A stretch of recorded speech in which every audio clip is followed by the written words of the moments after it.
Uy.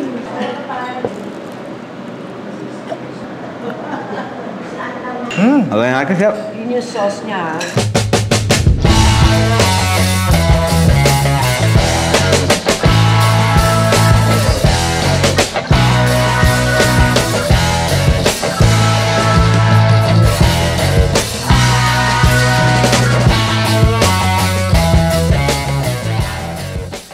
Tita Lu, Tita Tess, salamat siyang. Salamat siyang juga dan salamat datang ka Warung Kapitolyo. Naku, ang sarap naman pakinggan. Yung Indonesian country is somehow the same as Philippines, right?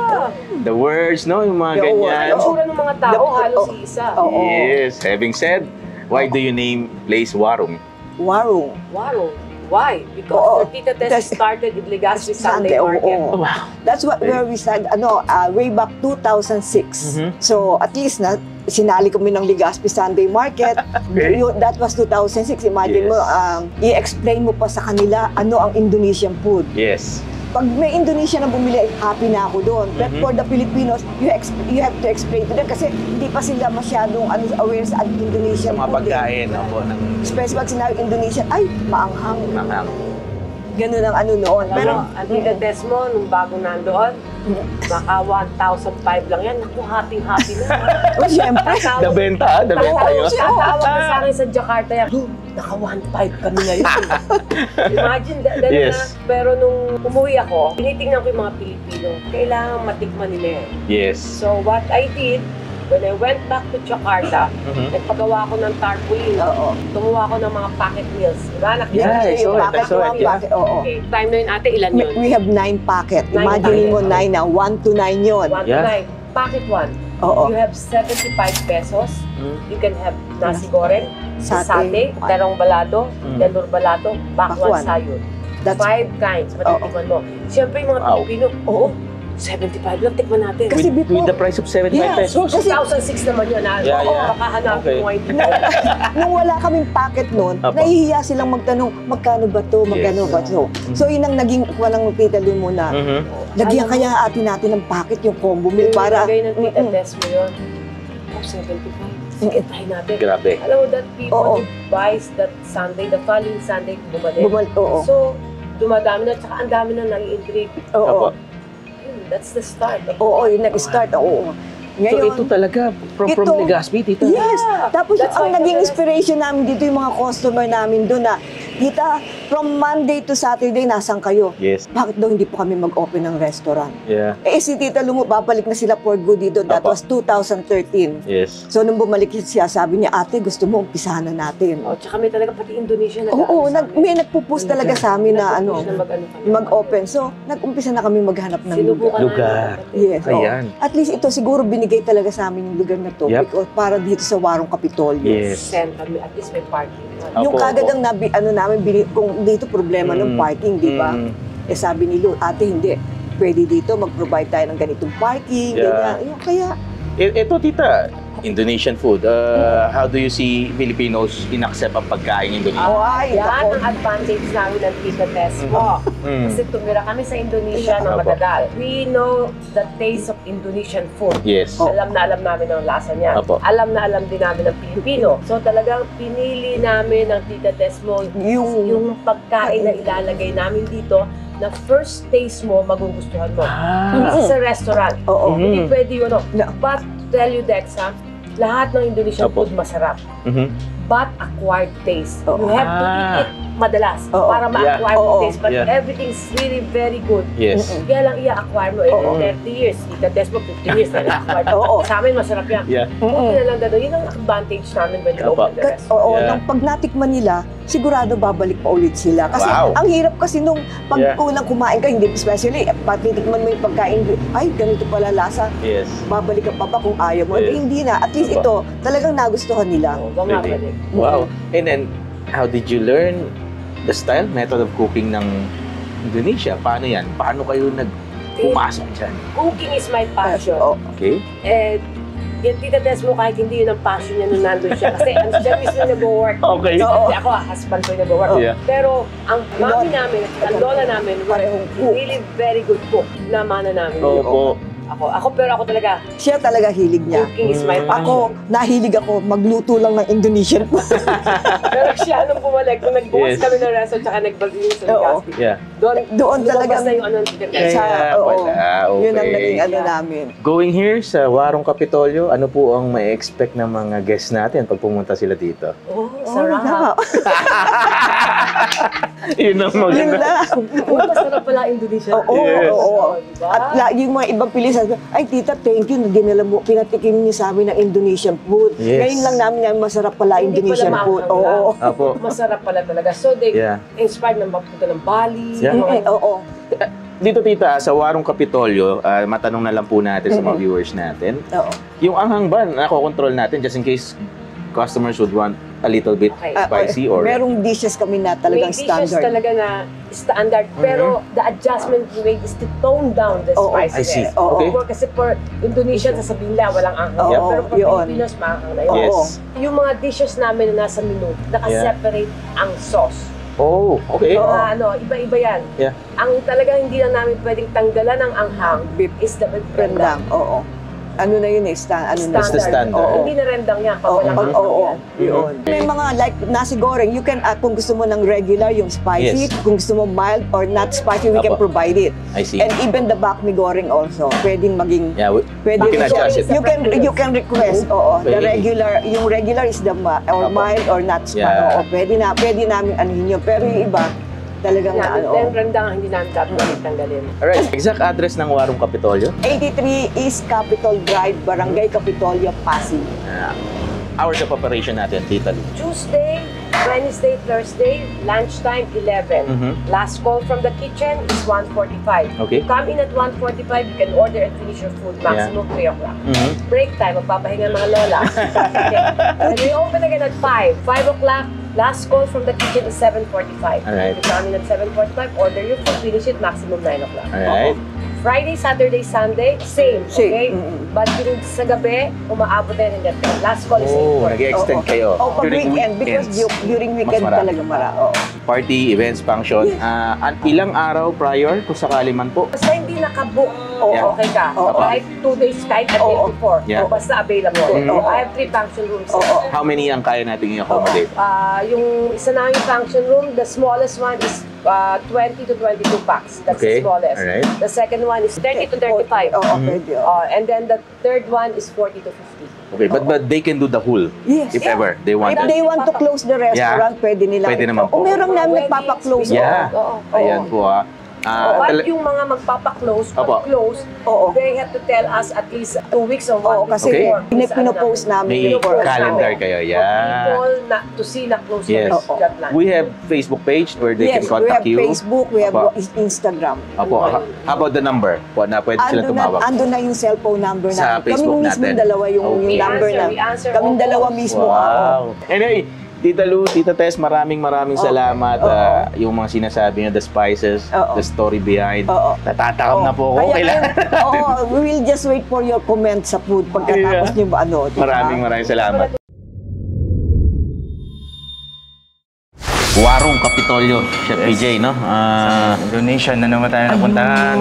Ako, dito nga lang po sa NCR yan. Warung Kapitolyo. During the interview ko kay Tita Luna, sabi niya sa atin yung mga days ng open sila and then the time, no? Araw-araw naman po. At saka yung mga chef, mga special events nila, baka gusto nilang gawin dito. Siyempre, Warung Kapitolyo. Dito na sila mag-celebrate. Correct. Yung, parang naman, chef, kakaiba naman, di ba? meron na lang bago. Correct, no? Kasi alam niyo po, dito sa atin, Japanese, Chinese, no? Mga Oriental, Asian. Alam niyo ba na may isa pang Asian na kainan? Ito nga po yung Warung Kapitolyo, no? Indonesian-inspired. Tingnan na natin to, chef. Okay. Meron tayo ditong, tawag dito, chef? Yung, Nasi goreng. Nasi goreng, no? Ito yung gorengan platter. Yes. Martabak, no? Tinandaan kong maigi. Martabak telur, no? Telur. Ayan, tinandaan natin maigi yan. Ito yung... Ito, alam ng lahat to. Nako, siyempre importante. Sate ayam. Sate ayam, no? Ito yung isa, Ikan pepes. ikan pepe, soto ayam, no? Sotong ayam. Parang soup yan eh, chef, no? At yung chicken isa, bakmi goreng. Ayam peña. ayam peña. Ayan yung tinabi mo sa gilid, parang yan yung pinakasawsawan, chef, eh, no? O yung all time, lahat sila para seasoningan nila yung Parang sambal. patis daw natin, sambal. no? Unahin ko to muna. Tikman natin to, chef. Ito yung ano, kuha ka na dyan kung ano mga gusto mong tikman, chef, no? Ito daw appetizer, chef. Appetizer daw yan, sabi ni Tita Lu sa atin. ginagawa nila kanina. Tsaka ni Tita Tess, yan. Oo, naamoy ko na siya. Bango. Talaga? Oo. O savory daw yan, chef, ha? Tignan mo, so, pang ano talaga siya. What you call it? Appetizer. Lalo kang Papagana. gaganahan, ano? Yan, no? Ito. Okay na ka, chef. Yun yung sauce niya, pwede mo sambal. Sarap. Na-expect ko na una. Hindi siya lang. Parang matamis-tamis. Pero hindi, savory din pala. Itong kinain ko, chef, ang tawag dito, sate, no? Superb. Yun ang sasabihin ko, chef, no? Double check agad to. Ang sarap. Sa akin, ayos na ayos din. Ang sarap ng lasa. Ang lambot. Napaka-flavorful po ng bawat kagat. Yung smoky flavor, chef. Parang siyang barbecue ng mga Indonesian, pero ang lambot ng karne. Ito, masarap talaga. Okay to, ah. Try mo yung ano nila, Alex. Sambal? Sambal, So, kailangan daw tikman to, no? Mangang, chef. Hindi naman. Hindi naman. Mild lang. Ay, wow. Wow. Ang pagana. Ngayon, martabak, chef, no? Martabak ang tawag. Imagine, yung mga gamit na pinagluluto po dito sa martabak na kanina napansin nyo, all those, inuwi pa dito nila Tita Tess at ni Tita Lu. Na? Wala ka mabili din dito, chef, na? Yung ganon? Kaya masasabi talaga natin na authentic itong walong na Indonesian cuisine talaga. Gaganda kasi kami kanina. Gusto ni chef yung ang platong bakal, no? Oo, ganda. Wala daw mabilan dito. Pakama ko sa kati ayam mo. Sarap, chef. Kunin natin to. Wow. Sarap. Ano nga, no? Kaya ko magiging... Kaya ko magiging foreign sa panlasa ko yung mga pagkain na to. Yung something na, yoko, parang hindi mo magugustuhan. Pero hindi. Diba? Nagpunta na po ako ng Thailand. Sorry po sa mga nanonood sa atin. Nakapunta na tayo ng Thailand. Natikman ko rin yung satay nila doon, chef. Mas gusto ko Indonesian. Oo. Mas masarap. Sabi naman Tita Lu sa atin, saka Tita Tess, more near kasi ang pagkain ng Indonesian pagdating sa Pilipinas. Kaya naman pala. Kaya magugustuhan mo rin talaga. Naitog pa, chef, oh. Ano sa'yo yan? Ito yung ano tawag dito, chef? Nasi goreng. Nasi goreng. Doon ako sa bakmi. Bakmi ka. Alam mo na ang paborito ko. Noodle ka. Ako, rice person eh. Jeff PJ, ano yan eh. Noodle person, yan. Ano? Uy. Da. Ganda ng pagkakaglis ng sauce. Yeah. Ano? Saka parang premium noodles niya, chef, no? Ang klase At tatayo lang ako, chef. Yung aroma na ako, Alex. Kuha naman ako nito. May mga parang seasoning pa sa loob, eh. Wow. Ay, parang ano, chef. Base nga siya ng turmeric. Nakita ko. Alamin natin kung anong laman nito, Huwag na natin lagyan ng sili. Nakita may sili. Ito lang muna. Yung sabaw lang muna. Soto ayam. Baka may mga nanonood sa ating galing Indonesia, marunong kumain ito. Hindi natin alam kung ano nung pinaglalagay ko. Bahala na.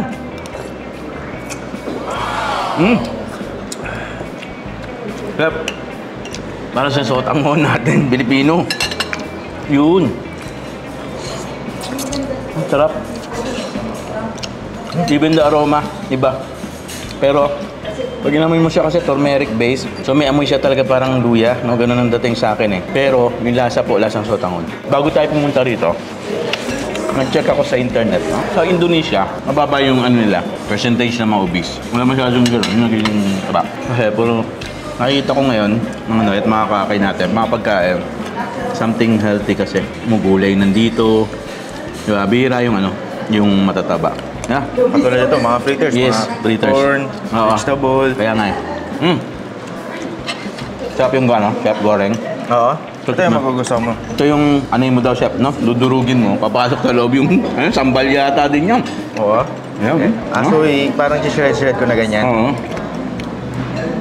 It's like fried chicken po, no? Yeah.